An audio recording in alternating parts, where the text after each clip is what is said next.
Hello and welcome back to Death and Taxes, a private wealth podcast from Burgess Salmon. My name is Guy Broadfield and I am delighted to be joined by my colleagues from our tax and trust team, Edward Hayes and Helen MacLeod. Now, before we delve into the detail of this podcast, it's worth noting that we have recorded it on Thursday, the 2nd of May, and as things stand, there have been rumours that Labour will provide a further update to their proposals, which might be published soon. But as at the date of recording, we do not have that update. When it comes out, we will be the first to let you know our thoughts with a short update to this episode. In this episode, we're going to discuss the overhaul of the non-dom regime. So without further ado, hello, Helen. Hi, Guy. And hello, Ed. Hello, Guy. So both, there's a saying that in a week in politics is a long time, and it feels like a week in the world of tax policy is even longer at the moment. Not only have we had the budget announcements in March, we've then had Labour proposals as well. And given that current polling would see a Labour victory in the next election as being a very realistic possibility, it's fair to say that their response to these proposals announced by the Chancellor should be factored into planning and are essential considerations for clients and advisors alike. So the purpose of this podcast really is to summarise where we are now, importantly where we might end up, and what this means in practice for clients who are affected. Listeners will know that we've been talking about this quite a lot on the pod recently, for good reason, and the recent episodes are highly, hopefully, relevant and provide some key background. So if you want to know more about residence and domicile, or indeed how in UK inheritance tax works, or hear Ed and John Barnett's initial thoughts on the proposals announced by the Chancellor, then check out those episodes. So Helen and Ed, we've got two main aspects that we'd like to cover today. They are the proposals insofar as they relate to individuals, and then secondly, how they relate to trusts and possibly the transitional rules. So Helen, could you kindly summarise where we are now with the summary of the proposals as they relate to individuals and how Labour might amend them? Sure, thanks, Guy. From an income tax and capital gains tax perspective, the biggest news is that the current remittance basis regime for non-domiciled individuals is being scrapped in its entirety and is instead being placed with the new so-called 4-year FIG regime, FIG standing for foreign income and gains. Whereas the old remittance basis regime was available to those with a non-domicile status, the new regime will be tested by reference to an individual's residence rather than domicile. So domicile essentially falls away for these purposes, which is a huge change. The new regime will be available for the first 4 years of UK tax residence. And in essence, it will mean that any foreign income and gains earned during that period will be free of UK tax, and then they can also be brought into the UK without triggering any tax as well. So on the face of it, looks much simpler than the current regime, but is much more time limited. So we're dropping from 15 years for the remittance basis regime to 4. So that's really quite a big change. And there are elements of, as you said, simplification, but let's be honest, it's a significant overhaul of what we have currently, isn't it? Absolutely, yeah. So do Labour support this fundamental change? Yes, in essence, they do. They support all of it in principle.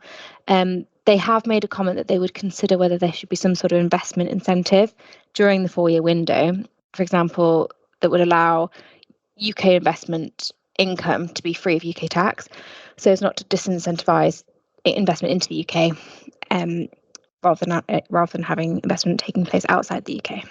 Otherwise, they seem on board with it. Okay. And I suppose positive that there is some element of alignment between the parties on this particular aspect of the changes. Ed, when it comes to the so-called transitional rules, understand there maybe isn't quite as much alignment on those. Do you want to talk to that briefly? Absolutely. Well, thank you to Helen for the summary of the 4-year FIG regime. As we mentioned on the previous budget podcast, the government did recognise there needed to be some kind of adaptation to the new world that's being introduced. And so we started out with 3 transitional rules, which were announced by the Chancellor. There's quite a few different bits of criteria to satisfy for each one. But if you think of them very, very broadly as rules 1 and 2 were for people who are within the first 15 years of being UK tax resident and therefore were not deemed domiciled. And rule 3 was for anyone who had ever claimed a remittance basis. So rules 1 and 2, which were for people who are not yet deemed domiciled, the first one said that if you were coming off the remittance basis and into kind of the new world of being taxed on foreign income, as of 6 April 2025, you'd only pay income tax on half of your foreign income. Labour have said they do not like that rule and they would just scrap it entirely. So that rule looks to be in jeopardy. Rule number 2 was that there'll be a degree of rebasing for some non-domiciled individuals. So broadly, those who owned an asset as of 5 April 2019, disposed of it on or after 6 April 2025, and were neither domiciled nor deemed domiciled on the 5th of April 2025. Now, Labour have not commented on that proposal specifically, so as far as we're aware, they're planning on keeping it.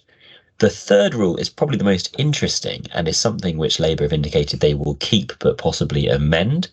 So the third rule is called the Temporary Repatriation Facility, also known as the TRF. And the idea behind this is to allow people who have stockpiled foreign income and gains. So income and gains they've had a rise abroad whilst they've previously been a remittance basis user. And if they bring that into the UK under current rules, they'll pay up to 45% tax, depending on exactly what it is. But there's this TRF facility where if you actually bring those funds into the UK in the 25, 26 or 26, 27 tax years, so between 6 April 2025 and 5 April 2027, you'd only pay UK tax on them at 12%.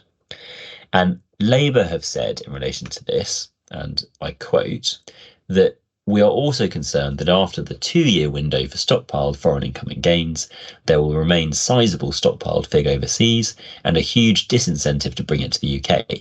So we will also explore ways to encourage people to remit stockpiled FIG to the UK so that we can end the legacy of the current non-dom rules. End quote. Now, it's unclear from that whether they're intending to add carrots, for example, expand the TRF, make it available for a longer period, or indeed add sticks, such as imposing some kind of tax penalty on those who choose not to take advantage of the TRF, or maybe even some combination of both. My personal hope is that they will look at making it available for longer. I think that's the most sensible option, but we'll have to wait and see. Yeah, and those transitional rules are going to be key to planning, so important to get as much clarity on those as we can. Thank you, Ed, for that. I mean, by their nature, the transitional rules will be relatively temporary, however, and one of the more fundamental proposals is possible changes to the inheritance tax regime. So we know when it comes to inheritance tax, there is a major reform on the horizon. However, the detail of what is proposed is relatively scant. So, Helen, perhaps you could explain what we know so far, if anything. Absolutely. As you say, we don't have much detail at all on this at the moment. The Chancellor announced he was going to do a consultation on changes to inheritance tax. So we are not likely to see any draft legislation at any point soon. But as far as we currently understand it, they do plan to change the inheritance tax regime pretty substantially as well.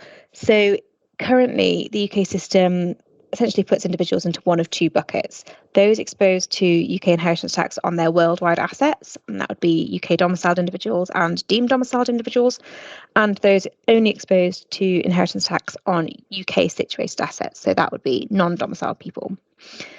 This is going to change, and instead will be tested by reference to residents again. So as we understand it, the current proposal is that for the first 10 years of residence, there will be no inheritance tax on non-UK situated assets. But then after that, everything will fall within the UK tax net, wherever in the world it's situated. And further, there will be a 10-year tail. So once you've been resident for 10 years, you will remain within the scope of UK inheritance tax for a further 10 years, regardless of whether you still live in the UK at that point. And I think we can say that Labour have said that they support this proposal. They explicitly state that they agree with the 10-year threshold. So that looks quite certain to come into effect at some point. But as we say, whether or not there'll be a consultation, how it's done, when it comes in, that we're all slightly unclear on. Well, thank you, Helen, for that explanation. As far as we understand it, clearly inheritance tax is an important consideration for individuals and may or may not push people into making certain decisions about whether they stay here or not based on those rules. But another equally important consideration for private client advisors and clients, of course, is how these proposals are going to affect trusts, because that is an important part of structuring when it comes to many clients. So, Ed, what are the proposals in regards to trusts and how are Labour going to amend the current rules? Sure. So the taxation of non-UK resident trusts is, fair to say, ferociously complicated. Let's start with a really high level summary saying that you've basically got three aspects of a trust you can kind of tax. You could tax the structure itself, the trust, maybe underlying companies if there are any. You could tax the settlor who's funded the trust, is possibility number 2, or you could tax the beneficiaries when they receive things from the trust, which is possibility number 3. Until now, lots of the non-UK resident trusts that our clients set up and on which we advise are managed in such a way that the structure itself pays either no or very little UK tax. The settlor doesn't usually pay UK tax because of something called the protected trust regime. And so you generally have taxation when things come out to beneficiaries. The big change that's been announced, apparently to take effect from 6th April 2025, is that the protections for settlors will fall away. So we'll move to a position where lots of trusts will have settlors who actually become taxable by reference to the income and gains arising within the structure. And for more detail on that, you do look at our previous podcasts and our commentary online. The big news, I suppose, from recent weeks is that Labour have essentially said they're not planning on changing that. The big change for the taxation of trusts in terms of the difference from what the Chancellor announced to what might actually happen is in relation to inheritance tax. And I'll let Helen kind of take you through that. Thanks, Ed. Yes, so for inheritance tax, the Conservatives' proposal is basically that for trusts established by the 5th of April 2025, so trusts that are in place by the time the rules change, would retain their existing IHT treatment. So a trust settled by a non-domiciled settlor prior to that date holding non-UK situated assets would be excluded from the scope of inheritance tax. The Labour proposal, however, is the bit that's rightly got quite a lot of the headlines, because they have essentially said that they will scrap excluded property status for trusts to at least some degree. This does not include a lot of detail as it stands. What they have said so far is that Labour will include all foreign assets held in a trust within UK inheritance tax whenever they are settled, so that nobody living here permanently can avoid paying UK inheritance tax on their worldwide estates. The implication of this is that pre-April 2025 trusts will be brought within the scope of inheritance tax.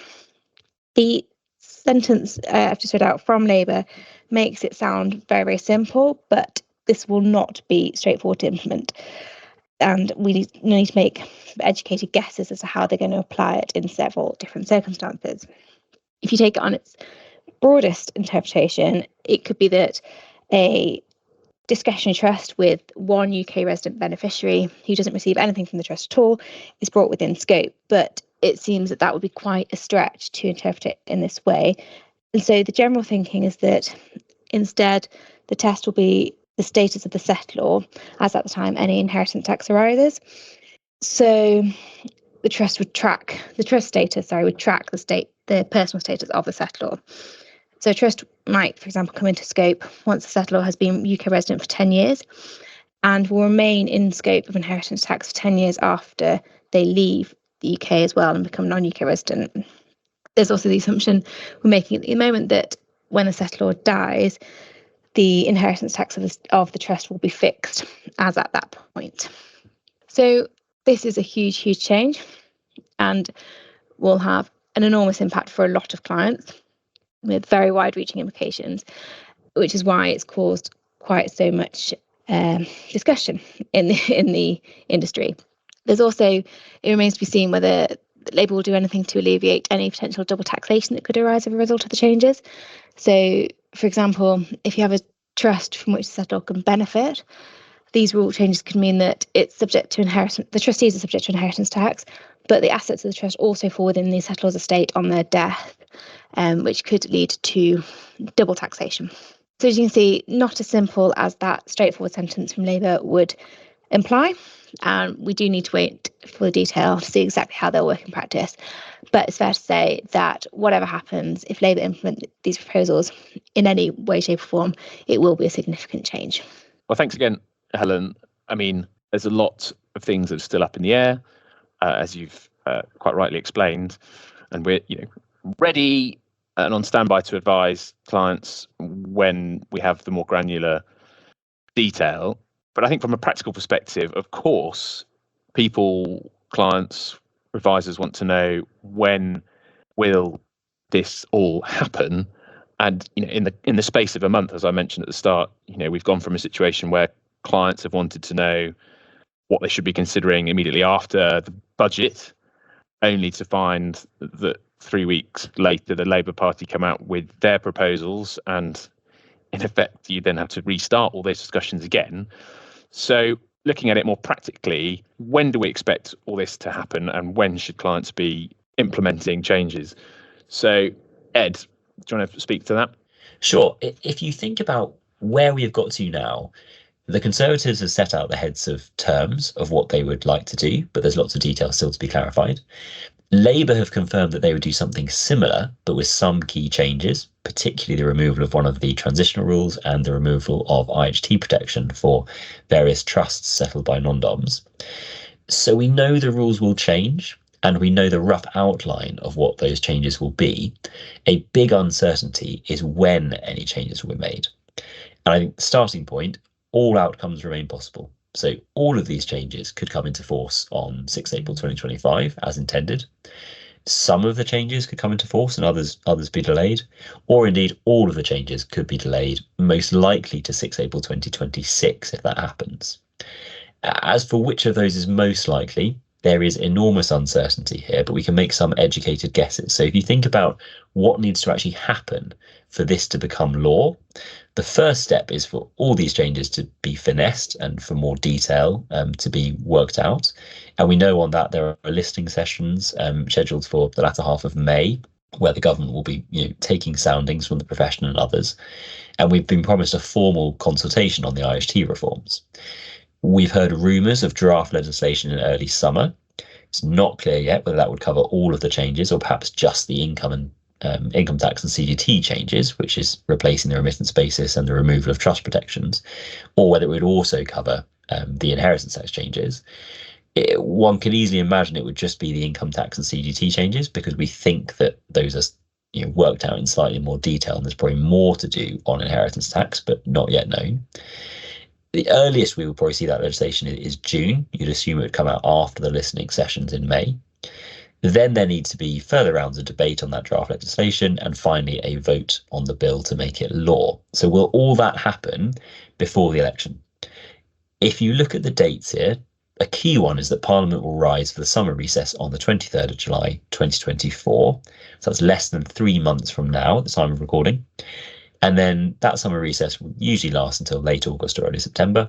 There are rumours of an election in mid-November.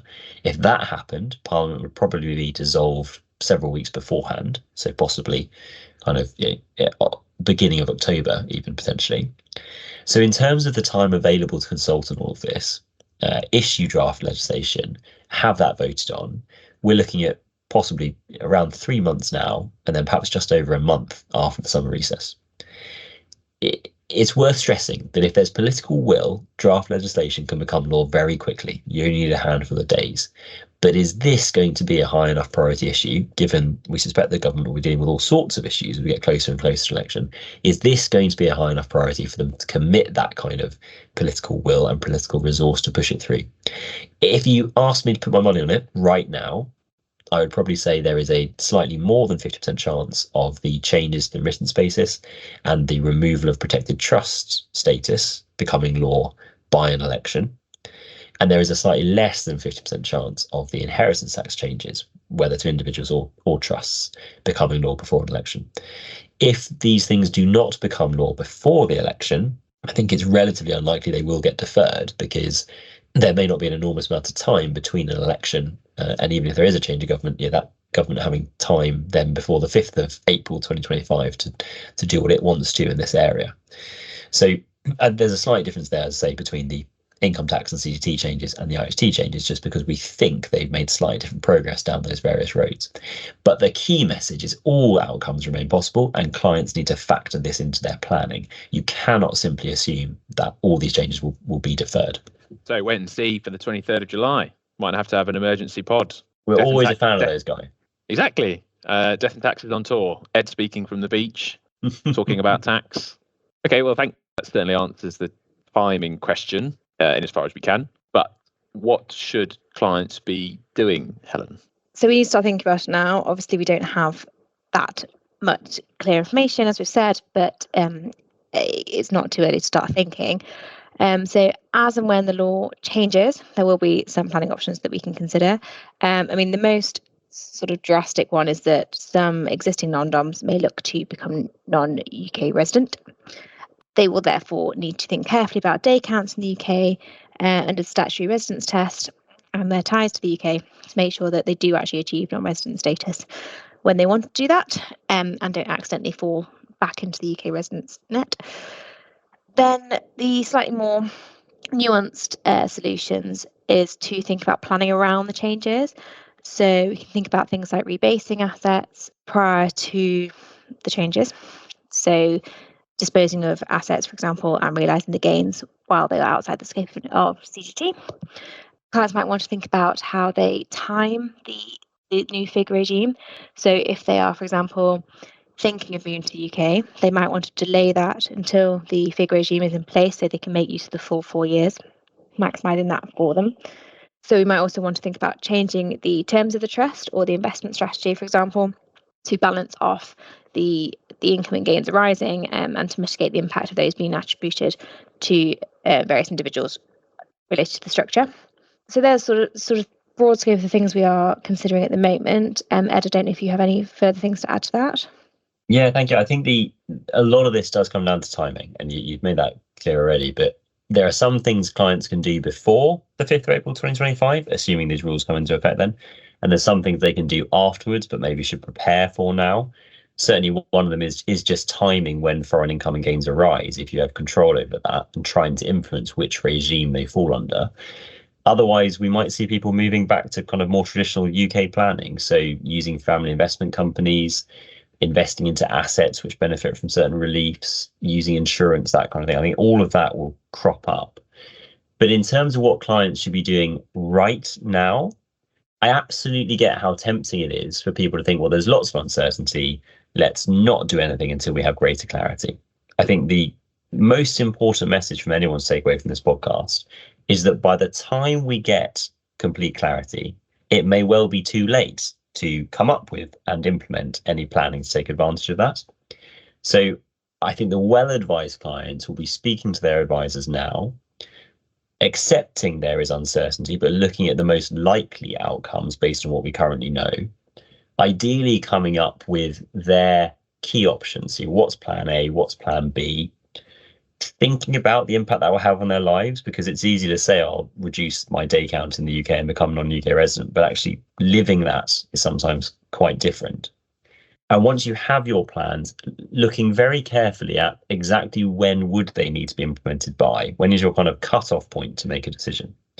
And ideally then, you wait as long as you can and get as close to that cut-off point as possible. So when you do make your final call, you have the maximum amount of information available to you. But I think everyone operating in this area, both clients and advisors, fundamentally needs to accept we're all going to be advising in a grey area for the next year or so, and helping clients make educated guesses as to the best course of action to take. But it is something that needs to be addressed now and can't just be left until later, after the election or after the 6th of April 2025. Well, thank you, Helen, and thank you, Ed, for that comprehensive summary of the current position. I think it's clear from what we've discussed today that this topic is going to be something we have to revisit regularly over the next few months, certainly. 23rd of July, Ed, being one of your dates, and no doubt there'll be others in the run-up to 6th April 2025, and indeed after that. So the Death and Taxes team will keep you updated with our thoughts and analysis as things develop. We will be publishing new episodes of Death in Taxes over the coming weeks, and certainly in the lead up to the general election. So don't forget to subscribe, and thanks again for listening.